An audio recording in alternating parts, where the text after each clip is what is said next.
நாம் யாவருமாய் நம்முடைய கரங்களில் இருக்கிற வேதாகமத்தை எடுத்து வேதாகம பணியை பாடுவோம். வேதத்திலே விலை மதியாத முத்துக்கள் உண்டு, தினந்தோறும் நீ முத்துக்களை பார், உண்மையாகவே நீ முத்தாய் மாறுவார் என்ற பதவியை பாடுவோம். வேதத்திலே விலை மதியாத முத்துக்கள் உண்டு, தினந்தோறும் நீ முத்துக்களை பார், உண்மையாகவே நீ முத்தாய் மாறுவாய், உண்மையாகவே நீ முத்தாய் மாறுவாய். James, where's your Bible?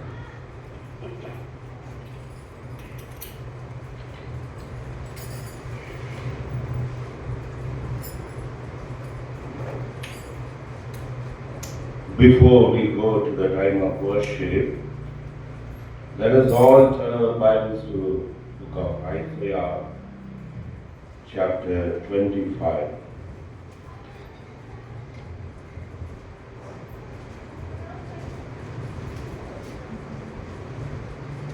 From 1 to 3, we'll all read together.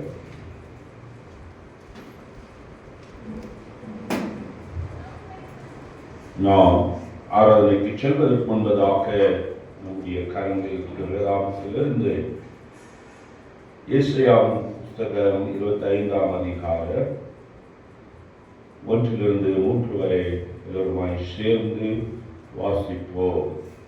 கர்த்தாவே, நீர் என் தேவன், உம்மை உயர்த்தி உம்முடைய நாமத்தை துதிப்பேன். நீர் அதிசயமானவைகளை செய்தீர், உமது பூர்வ ஆலோசனைகள் சத்தியமும் உறுதியுமானவைகள். நீர் நகரத்தை மண்மேடும் அரணான பட்டணத்தை பாழமாக்கினீர். அந்நியரின் ராஜதானியை உரையாதபடிக்கும் என்றைக்கும் கட்டப்படாதபடிக்கும் செய்தீர். ஆகையால் பலத்த ஜனங்கள் உம்மை மகிமைப்படுத்துவார்கள். கொடூரமான ஜாதிகளின் நகர உமக்கு பயப்படும். அவனுடைய ஒத்தாசைக்காக நம்முடைய கண்களை மூடி நாம் செபிப்போம். எங்களை அதிகமாய் நேசித்து வழிநடத்தி வருகிற எங்கள் அன்புள்ள நல்ல தகப்பனே, இந்த அருமையான காலை வேளையில பிள்ளைகளாகிய நாங்கள் பாடல்கள் மூலமாக உடைய நாமத்தை பிரஸ்தாபப்படுத்த உதவி செய்யும். ஆம் ராஜா, இவ்வளவு நீ ஆண்டவரே கனத்துக்கும் மகிமைக்கும் துதிக்கும் பாத்திரராக நீர் இருக்கிறீர். என்னுடைய மகிமையை நான் வேறொருக்கு கொடேன் என்று சொன்னேன். அதனால ராஜா, உம்மை மகிமைப்படுத்தும்படியாக என்னுடைய நிந்தையெல்லாம் புரட்டி போட்ட இந்த கிருபாவிலே உம்மால் கழுவப்பட்ட பிள்ளைகளாக நாங்கள் ஒன்று கூடி உம்மை ஆராதிக்க வந்திருக்கிறோம். ஆண்டவரே, நாங்கள் ஆராதிக்கிறதுக்கு முன்னதாக நம்முடைய ஜீவனுள்ள வார்த்தைகளிலிருந்து என்னோடும் எங்களோடும் கூட நீ பேசுவீராக. அதை நாங்கள் ஆதாரமாக வைத்து உம்மை முழு மனதோடு நாங்கள் ஆராதிக்க உதவி செய்ய. உலகெங்கும் ஆராதிப்பதற்காக கூடி வந்திருக்கிற ஊழியக்காரர்களையோ பரிசுத்தவான்களையோ நினைவு கொள்கிறோம். தேவன் தாமே அவர்கள் மத்தியிலும் நீர் இருக்கிறீர் என்ற விசுவாசத்தோடு நாங்கள் செபிக்கிறோம். என் தேவன் தாமே, இதோ பேச போகிறவன் நான் அல்ல, பரிசுத்த ஆவியானவர் தாமே என்ன பேச வேண்டும் என்று அருள்வார். மத்திய 10:20 பிரகாரமாக, லூக்கா 12:12 பிரகாரமாக என்னை உடைய ரத்தத்தின் கொற்றைக்குள்ள மறைத்து நீர் வெளிப்படும்படியாக வந்திருக்கிற ஒவ்வொருவரும் அவருடைய பாகத்தை அவர் பெற்றுக்கொள்ளும்படியாக காலியான பாத்திரங்களை நீர் நிரப்புவீராக. அது மாத்திரமல்ல, பேச்சில் நாங்கள் பங்கேற்கும் போது தகுதி உள்ளவர்களாக எங்களை நிதானித்து அறிந்து பங்கேற்க உதவி செய்க. ருசியாக என்னுடைய அருமையான ஆவுக்குரிய தகப்பனாய் இருந்த அலெக்சனையும் அக்காவை நினைவு கொள்கிறோம். என்னுடைய பிள்ளைகளாகிய கெர்ஷும் கார்மலையும் கூட இந்த நாளிலே அவர்களுடைய ஸ்தலங்களிலே அவர்களோடு கூட இருக்கிறார்கள். மகிமை ஆவற்றையும் செலுத்தி நன்றியுடன் வேண்டிக் கொள்கிறோம் எங்கள் அன்புள்ள ஜீவனுள்ள நல்ல தகப்பனே. ஆமென். பிரியமானவர்களே, கடந்த புதன்கிழமை அன்று நம்முடைய சகோதரர் சந்திரேஸ்வர் அவருடைய தகப்பனார் தன்பாலையா அவர் காலமானார். அவர்கள் நமது சபையை நாடினது நிமித்தம் அவர் எவ்வளவு ஒரு பாக்கியவானாக, அதாவது ஆண்டுடைய பிள்ளைகள் அடக்காராதனையை செய்யும்படியாக நம்முடைய கிறிஸ்துவ கல்லறை தோட்டத்தில் அவரை அடக்கம் பண்ணும்படியான ஒரு பாக்கியத்தை அவர் பெற்றார். அந்த குடும்பத்தார் உண்மையிலேயே அதுவும் இராணுவத்தில் ஒரு அதிகாரியாக பணிபுரிந்தவர். அதுவும் விசேஷித்த அதிகாரி. அது என்னவென்றால், he was in army education corps, அதாவது ஏசி என்று சொல்வார்கள். இராணுவத்தில் இருக்கிற, அதாவது எல்லா இராணுவர்களுக்கும் அவர்கள் நல்ல போதகர்களாக, ஆசிரியர்களாக அவர்களை அவருடைய அந்த இராணுவத்தில் பணிபுரியும் வரை அவர்கள் உயர்வை பெறும்படியாக அவர்களுக்கு எல்லாவற்றையும் கற்றுக் கொடுப்பவர்கள் அவர்கள் தான். அதனால அவர்களுக்கு இராணுவத்தில் ஒரு விசேஷித்த அவர்களுக்கு ஒரு கனம் இருந்தது, மரியாதை உண்டாயிருந்தது, விசேஷித்த இடம் இருந்தது. They were really being honored and they had a special respect, and also they are very special, people in the Indian army. அப்பேற்பட்ட கனத்தை உடையவரை அடியாளர் இராணுவத்தில் இருந்தபடினால எவ்வளோ பெரிய ஒரு அடியானுக்கும் அவரை அடக்கம் பண்ணும்படியான ஒரு பாக்கியம் சபையாராக நீங்கள் கலந்து கொண்டீர்கள். கலந்து கொள்ள முடியாமல் இருந்தவர்களும் கூட அதற்காக செபித்துக் கொண்டீர்கள். தொடர்ந்து அந்த குடும்பத்துக்காக விசேஷமாக தகப்பனை இழந்த அந்த சந்திரேஸ்வர் சகோதரனுக்காக, உடன் பிறந்த சகோதரி இன்னமாய் சகோதரனுடைய குடும்பத்துக்காக நாம் அனுதின ஜபத்தில் தேவன் தாமே அவர்களை ஆறுதல் படுத்தும்படியாக நாம் செபிப்போம். எனக்கு அன்பானவர்களே, இந்த காலை வேளையில் கூட இந்த 25வது ஏசாயாவின் புத்தகத்தின் 25வது அதிகாரத்தில் அங்கே பார்க்கிறோம், கர்த்தாவே நீரே என் தேவன், உம்மை உயர்த்தி உமது நாமத்தை துதிப்பேன். நீர் அதிசயமானவைகளை செய்தீர். உமது பூர்வ ஆலோசனைகள் சத்தியமும் உறுதியுமானவைகள். அதாவது அவருடைய பூர்வ ஆலோசனைகளை பார்க்கும்போது அது எப்படிப்பட்டதா? சத்தியமும் உறுதியுமானவைகள். அவருடைய எல்லா ஆலோசனைகளை பார்க்கும்போது அது சத்தியமாக இருக்கு, அது பொய் என்றால். அவருடைய நாமங்களிலே ஒரு நாம நாம் பார்க்கிறோம். ஏசாயா 9:6 நாம் வாசிக்கிறோம் அல்லவா, நமக்கு ஒரு பாலகன் கொடுக்கப்பட்டார், நமக்கு ஒரு, அதாவது கர்த்தத்துவம் அவர் மேல் இருந்தது. அவருடைய நாமம், அவர் அதிசயமானவர், ஆலோசனை கர்த்தர், வல்லமுள்ள தேவன், நித்திய பிதா, சமாதான பிரபு. இன்னும் அநேக நாமங்களால அவர் அழைக்கப்படுகிறார் நம்முடைய தேவன். அந்த நாமங்களிலே ஒரு நாமமாக அவர் ஆலோசனை கர்த்தராக இருக்கிறார்.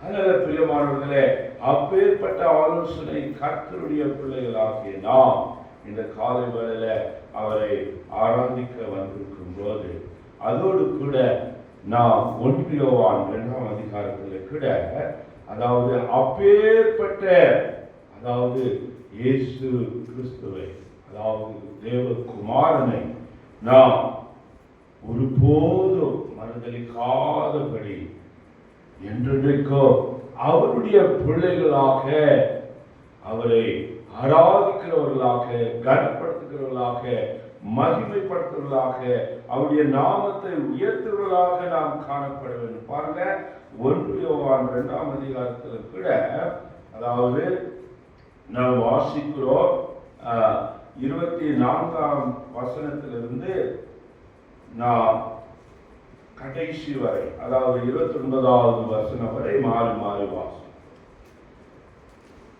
1 John chapter 2 and verses from 24 to 29 we will read responsively, alternatively. ஆகையால் ஆதி முதல் நீங்கள் கேள்விப்பட்டது உங்களில் நிலைத்திருக்க கடவுது. ஆதி முதல் நீங்கள் கேள்விப்பட்டது உங்களில் நிலைத்திருந்தால் நீங்களும் குமாரனிலோ பிதாவிலோ நிலைத்திருப்பீர்கள். நித்திய ஜீவனை அளிப்பேன் என்பதே அவர் நமக்கு செய்த வாக்குத்தத்தம். உங்களை வஞ்சிக்கிறவர்களை குறித்து இவைகளை உங்களுக்கு எழுதியிருக்கிறேன். நீங்கள் அவரால் பெற்ற அபிஷேகம் உங்களில் நிலைத்திருக்கிறது. ஒருவரும் உங்களுக்கு போதிக்க வேண்டுவதில்லை. அந்த அபிஷேகம் சகலத்தையும் குறித்து உங்களுக்கு போதிக்கிறது. அது சத்தியமாய் இருக்கிறது. அது என்ன? பொய்யல்ல. அது உங்களுக்கு போதித்தபடியே அவரில் நிலைத்திருப்பீர்களாக. இப்படி இருக்க பிள்ளைகளே, அவர் வெளிப்படும் போது நாம் அவர் வருகையில் அவருக்கு முன்பாக வெட்கப்பட்டு போகாமல் தைரியமுள்ளவர்களாய் இருக்கும்படி அவரில் நிலைத்திருங்கள். அவர் நீதியுள்ளவராய் இருக்கிறார் என்று உங்களுக்கு தெரிந்ததினால் நீதியை செய்கிறவனும் அவரில் பிறந்தவன் என்று அறிந்திருக்கிறீர்கள். அவர்கள் பிறந்திருக்கிற பிள்ளைகளாகிய நாம், அதாவது நீதியை செய்கிறவர்களாக, நீதியை செய்கிற எவனோ நாம் யாராயிருந்தாலும் அவரில் பிறந்தவன் என்று நாம் அறிந்திருக்கிறோம். இந்த காலை வேளையில அவரை ஆராதிக்க வந்திருக்கிற நாம் பார்த்தோம் ஏசாயாவின் புத்தகம் 25ஆம் அதிகாரத்தில், ஆண்டவரே உம்முடைய நாமத்தை நான் உயர்த்துவேன். அதாவது இந்த இடத்துல அவரை மறுதலிக்காமல், அதாவது நாம் வாசிக்கிறோம் இங்கே நாம் 1 யோவான் இந்த 2ஆம் அதிகாரத்துல 22ல பார்க்கிறோம், இயேசு கிறிஸ்து அல்ல என்று மறுதலிக்கிறவனே அல்லாமல் வேற யார் பொய்யன்? பிதாவையோ குமாரனையோ மறுதலிக்கிறவனே அந்தி கிறிஸ்து. நாட்களிலே பார்க்கும்போது அவர்கள் பெருகிக் கொண்டே இருக்கிறார்கள். நாளுக்கு நாள் அவர்கள், அதாவது எண்ணிக்கையில அவர்கள் பெருகிக் கொண்டே இருக்கிறார். யார்? இயேசு கிறிஸ்து அல்ல என்று மறுதலிக்கிறவர்கள். ஆனால் நாமோ திரியேக தேவனாகிய பிதா குமாரன் பரிசுத்த ஆவியானவரை விசுவாசிக்கிறவர்கள் இங்கே நாம் வாசிக்கிற வண்ணமாகவே, இதோ குமாரனை மறுதலிக்கிறவன் பிதாவினுடையவன் அல்ல, குமாரனை அறிக்கை எடுக்கிறவன் பிதாவையும் உடையவனாயிருக்கிறான். நாம் அறிக்கை செய்கிறோம் ஒவ்வொரு தடவையோ, அதாவது பிதாவின் நாமத்தில் தான் நாம் வேண்டிக் கொள்கிறோம், செபிக்கிறோம். We always pray in the name of the Father, the Son and the Holy Spirit. அதனால அவருடைய அதாவது பிள்ளைகளாய் நாம் இருக்கிறோம், அவருடைய சுதந்திரவாளிகளாய் நாம் இருக்கிறோம். யார் அதாவது மறுதலிக்கிறாரோ பாருங்க, அதே 2ஆம் அதிகாரத்துல நாம் பார்க்கிறோம், இதோ 18ஆம் வசனத்திலிருந்து பாருங்க. பிள்ளைகளே, இது கடைசி காலமாய் இருக்கிறது. அந்தி கிறிஸ்து வருகிறார் என்று நீங்கள் கேள்விப்பட்டபடி இப்பொழுதும் அநேக அந்தி கிறிஸ்துகள் இருக்கிறார்கள். அதனாலே அது கடைசி காலம் என்று அறிகிறோம்.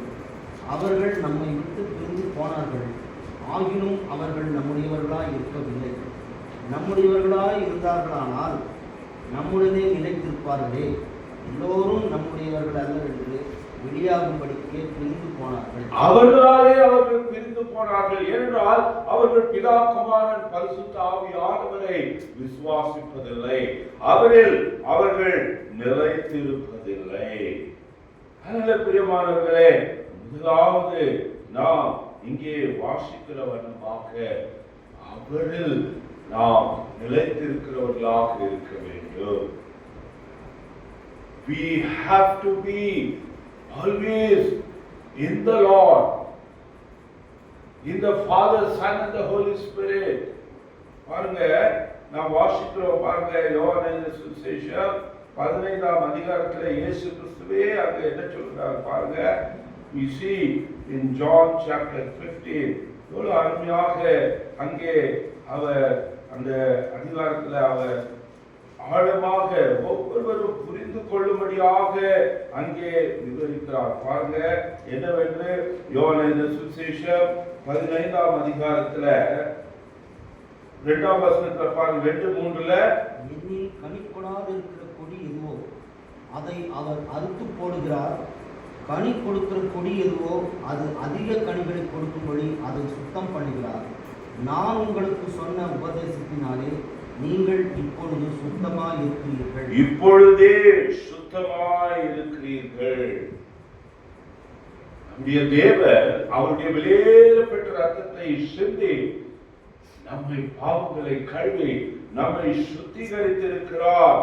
அதனால அவர் சொன்ன உபதேசங்களினாலே நாம் சுத்தமாய் இருக்கிறோம். முதலாவது அவர் சொல்லுகிற காரியம் 4ஆம் வசனத்துல என்னில் நிலைத்திருங்கள். Can you read that in English, please? Every branch in me that beareth not fruit, 4th verse.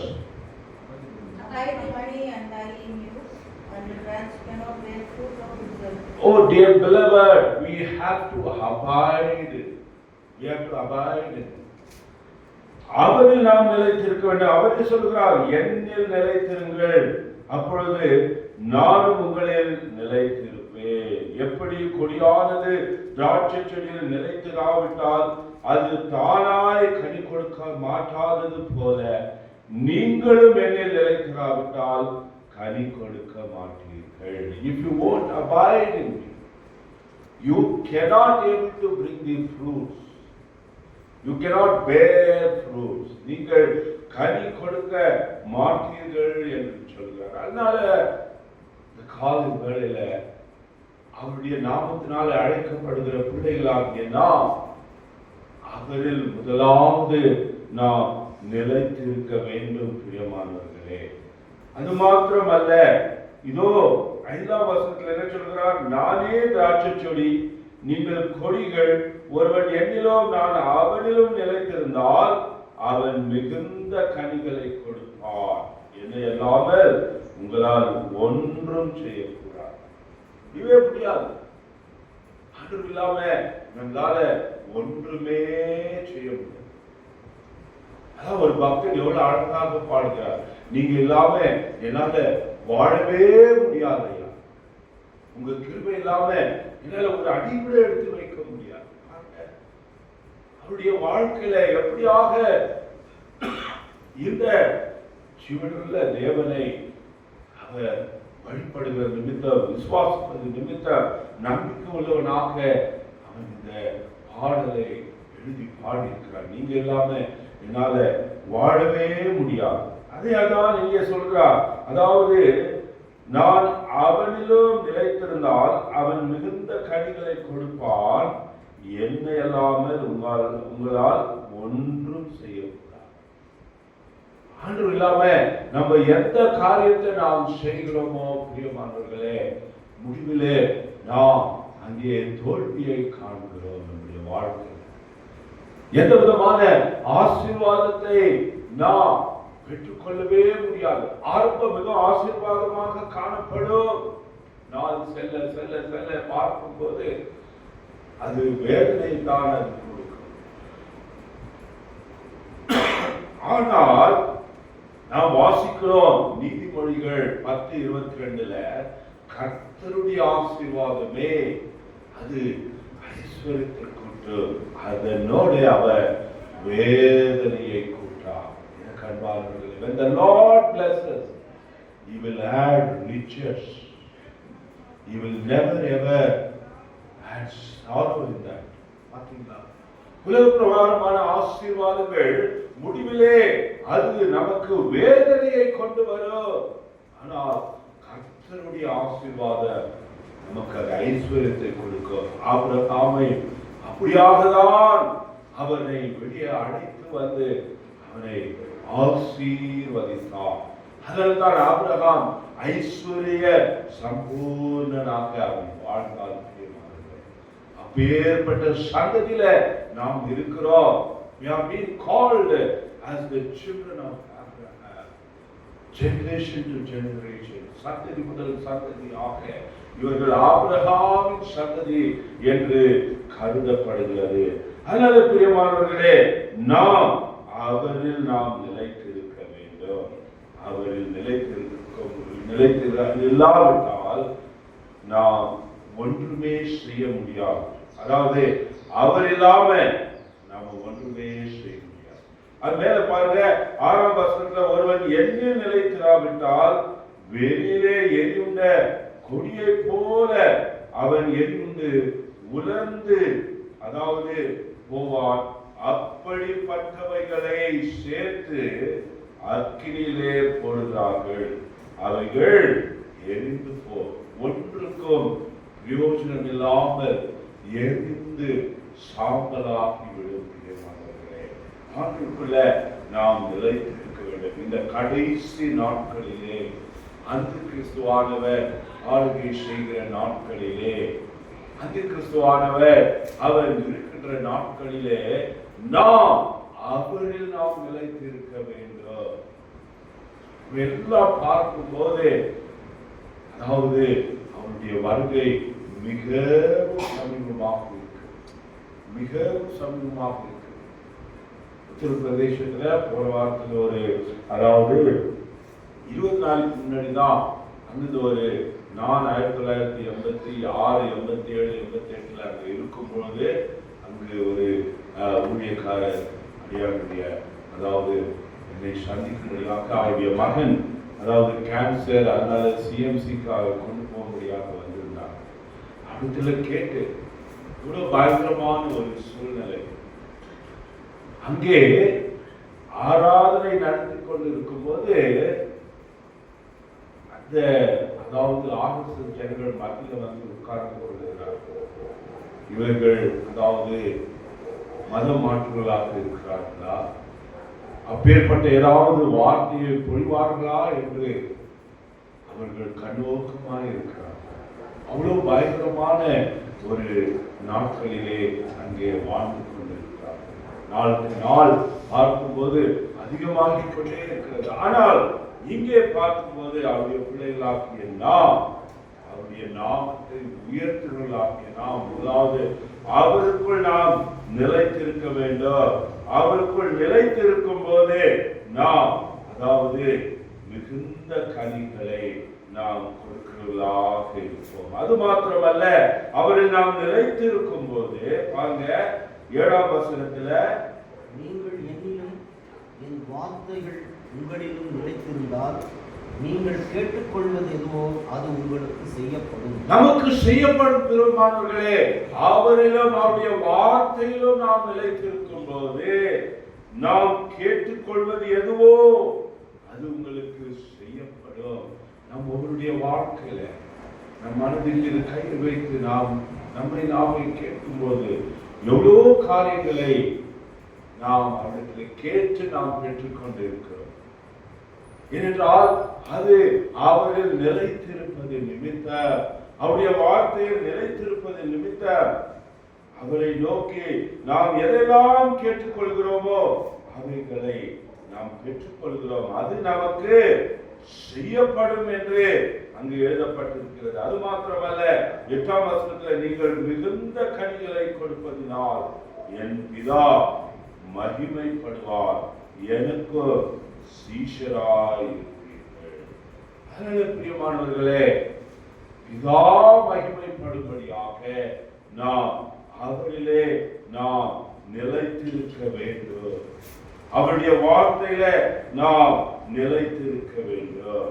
நாம் 1 யோவான் 8ஆம் அதிகாரத்துல மறுபடியுமாய் நாம் தீர்த்து கொள்வோம். பாருங்க, அங்க 25ஆம் வசனத்துல என்ன எழுதப்பட்டிருக்கிறது? நித்திய ஜீவனை அளிப்பேன் என்பதே அவர் நமக்கு செய்த வாக்குத்தத்தம். அவரை நாம் நிலைத்திருக்கும் போது நமக்கு நித்திய ஜீவனை அவர் கொடுக்கிறவராக இருக்கிறார். நானே வழியும் சத்தியமும் ஜீவனுமாய் இருக்கிறேன், என்னை அல்லாமல் ஒருவனும் பிதாவிடத்துல சேரான் என்று எழுதப்பட்டிருக்கிறது. அவனால போகவே முடியாது. Without the Lord Jesus Christ, you cannot go to the Father. You cannot enter into the kingdom of God, because He says, I am the way, the truth and the life. அவர்தான் நமக்கு ஜீவனாக இருக்கிறார்.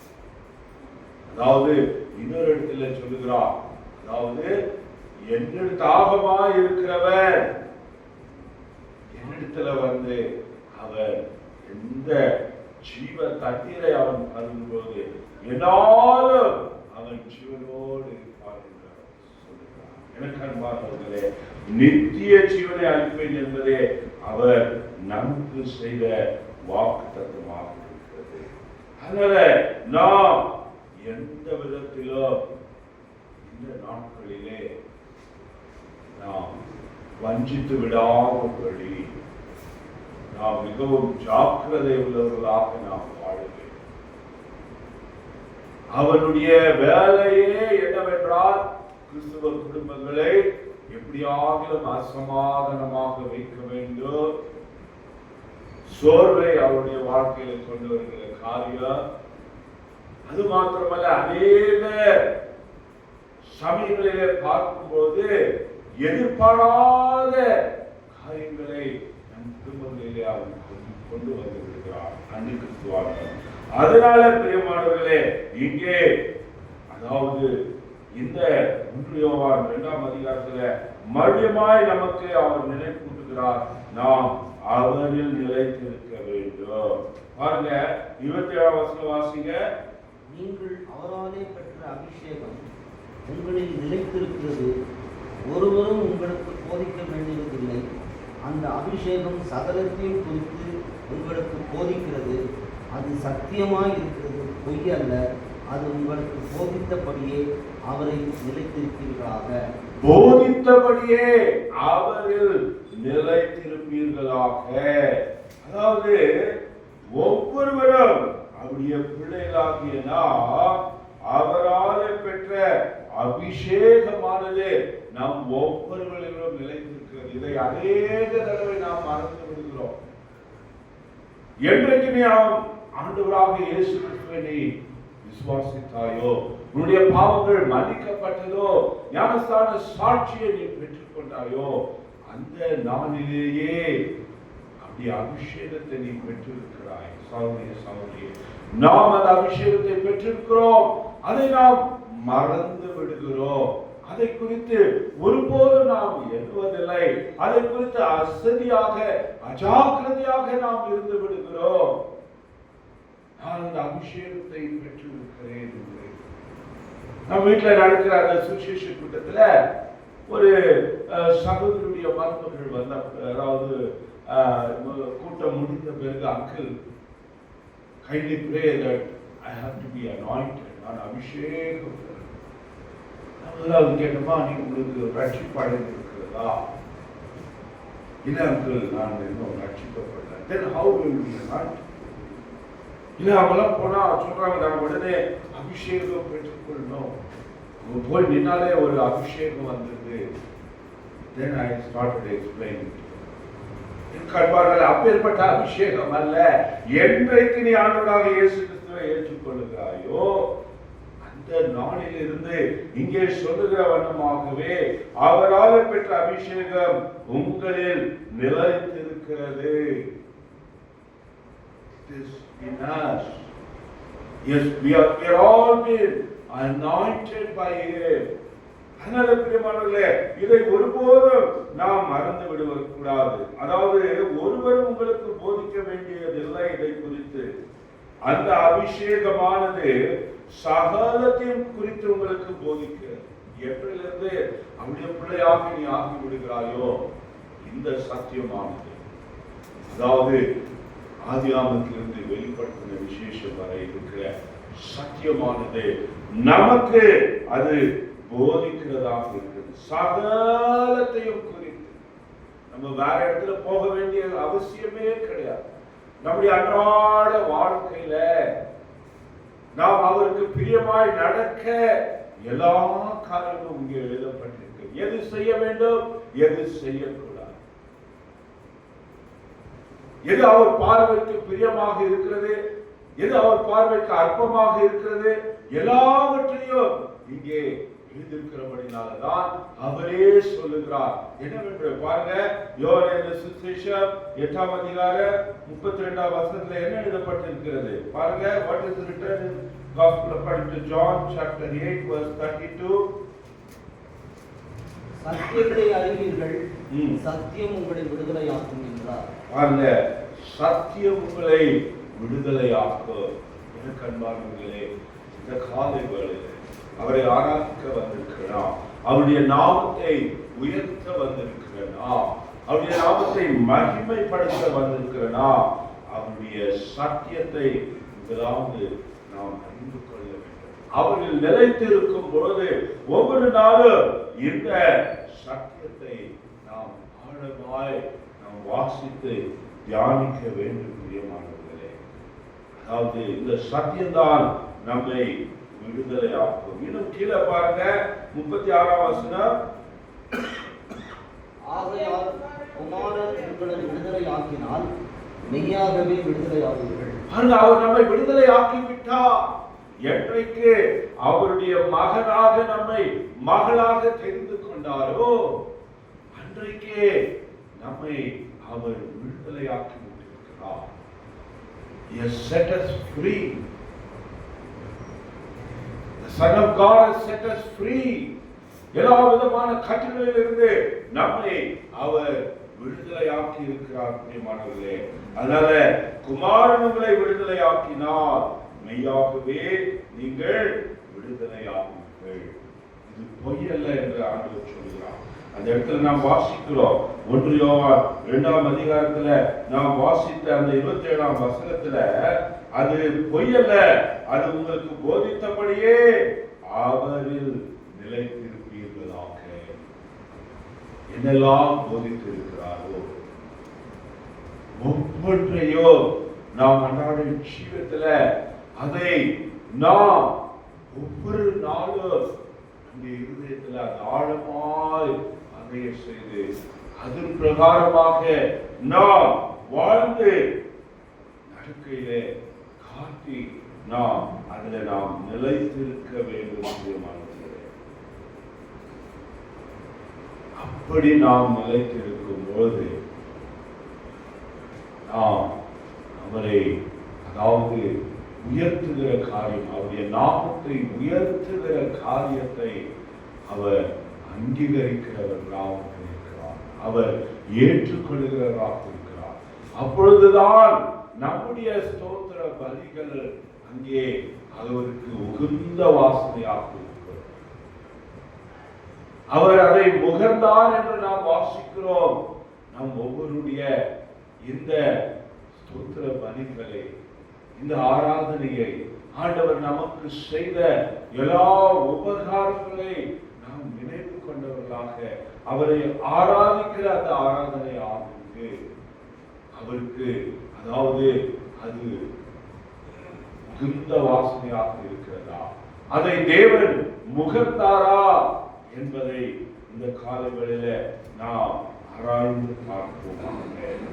அதாவது இங்கே எழுதியிருக்கிற வண்ணமாகவே அது பொய்யல்ல, அது உங்களுக்கு போதித்தபடியே அவரில் நிலைத்திருப்பீர்களாக. அன்பானவர்களே, அங்க பாருங்க, அதாவது அது சத்தியம் என்று, அது சத்தியமாய் இருக்கிறது என்று நாம் வாசிக்கிறோம். பாருங்க, அதே 1 யோவான் 2:20-21 வாசிங்க. நீங்கள் பரிசுத்தராலே அபிஷேகம் பெற்று சகலத்தையும் அறிந்திருக்கிறீர்கள். சத்தியத்தை நீங்கள் அறியாததினால் அல்ல, நீங்கள் சத்தியத்தை அறிந்திருக்கிறதுனாலும் சத்தியத்தினால் ஒரு பொய்யும் உண்டாயினான் என்பதை நீங்கள் அறிந்திருக்கிறதுனாலும் உங்களுக்கு எழுதுகிறேன். இவையெல்லாம் நாம் அறிந்திருக்கிறோம். எதை? சத்தியத்தை அறிந்திருக்கிறதுனாலோ சத்தியத்தினால் ஒரு பொய்யும் உண்டாயிராது என்பதை நீங்கள் அறிந்திருக்கிறதுனாலோ உங்களுக்கு எழுதியிருக்கிறேன் என்று சொல்றார். நமக்கு எழுதியிருக்கிறார். பிரியமானவர்களே, நாம் ஒவ்வொருவருக்கும் அவர் நினைவு கூட்டுகிறார். என்னவென்று அந்த 22ஆம் வசனத்துல, இயேசுவை கிறிஸ்து அல்ல என்று மறுதலிக்கிறவனே அல்லாமல் வேற யார் பொய்யன்? பிதாவையும் குமாரனையும் மறுதலிக்கிறவனே அந்த அந்தி கிறிஸ்து. அப்படியே பிள்ளைகளாகிய நாளுக்கு நாள் இந்த பயங்கரமான நாட்களிலே நாம் மிகவும் ஜாக்கிரதையாக நாம் வாழ வேண்டும். நம்முடைய விசுவாச ஜீவியத்தில நாளுக்கு நாள் நாம் இன்னும் பலமுடையவர்களாக, இன்னும் விசுவாசத்துல திடமுள்ளவர்களாக, நம்முடைய விசுவாச ஜீவியம் அநேகருக்கு அது பிரயோஜனமுள்ளதாக காணும்படியாக நாம் வாழ வேண்டும். அதனால பிரியமானவர்களே, இந்த காலை வேளையில நாம் அவருடைய வார்த்தையிலோ நாம் நிலைத்து இருக்க வேண்டும்.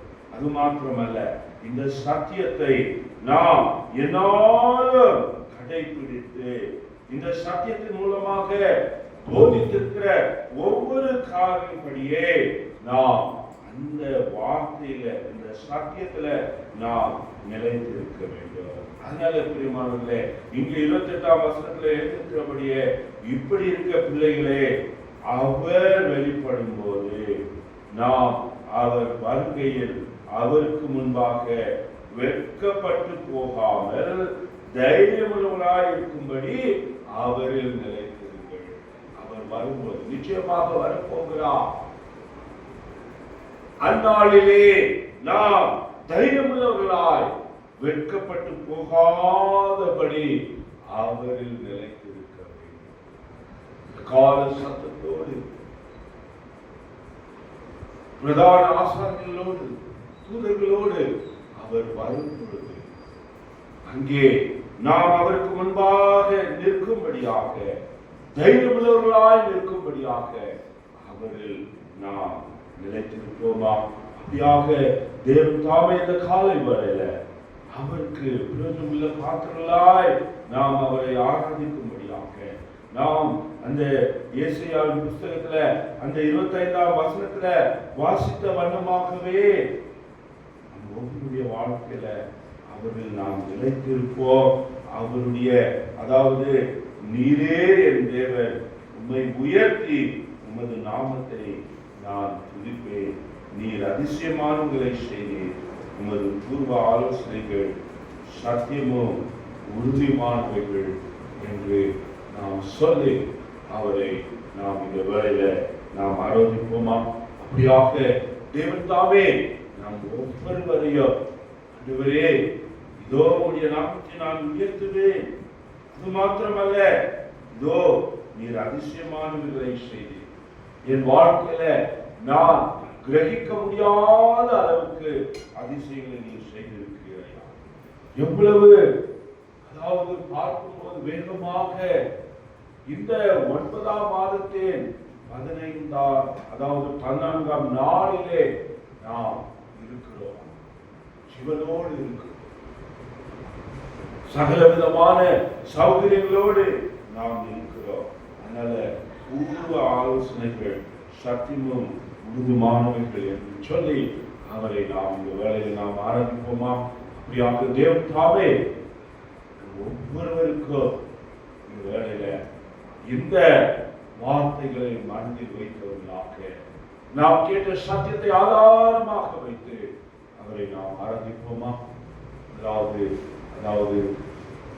பிள்ளைகள் வரவில்லை, நேரடியாக வாலிப